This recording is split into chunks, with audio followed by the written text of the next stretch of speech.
Okay, good morning or afternoon, ladies and gents.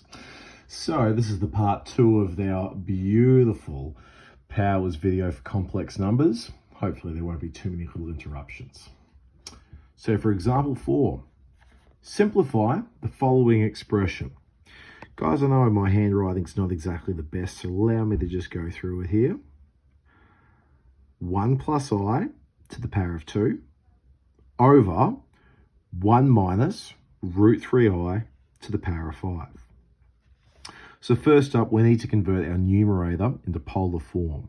So we know to get our modulus, it's the square root of a squared plus b squared. Square root of 1 squared plus 1 squared is square root of 2.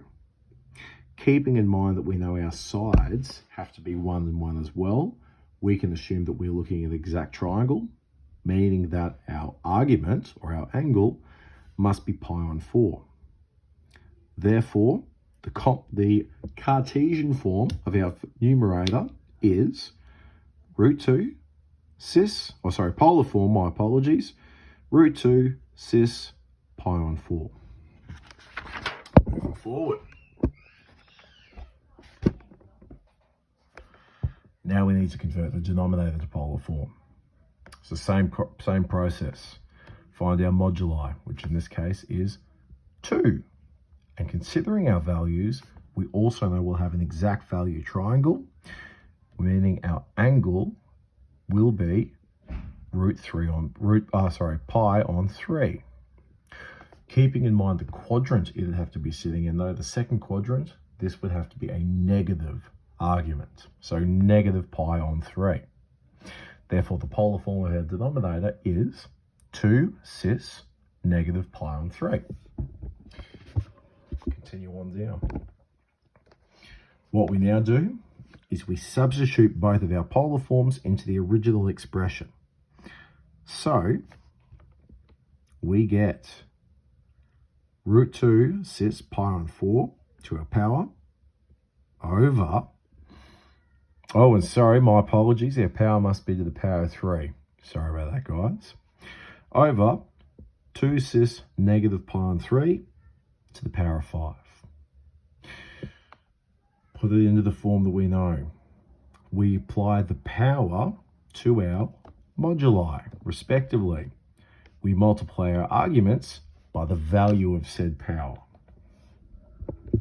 It then simplifies into the form 2 root 2 cis 3 pi on 4 over 32 cis negative 5 pi on 3.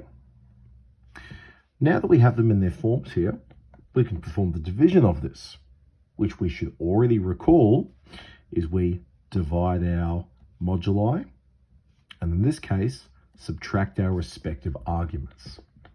Gives us the form root 2 over 16 cis 29 pi over 12. The suggestion for this one, guys, is to actually draw it on an Argand diagram so you can see what's going on.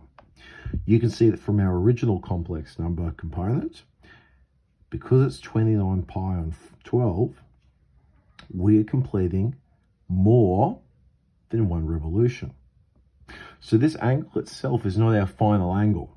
What we need to do is remove 2 pi from it to get our final argument. So 29 pi on 12, take away 2 pi, leaves us 5 pi on 12. A little bit easier to work with. Therefore, the answer to our complex division is root 2 on 16 cis 5 pi on 12 in polar form. And that's all it is. All right, guys, good luck with the rest of your questions, and I'll see you in the next one.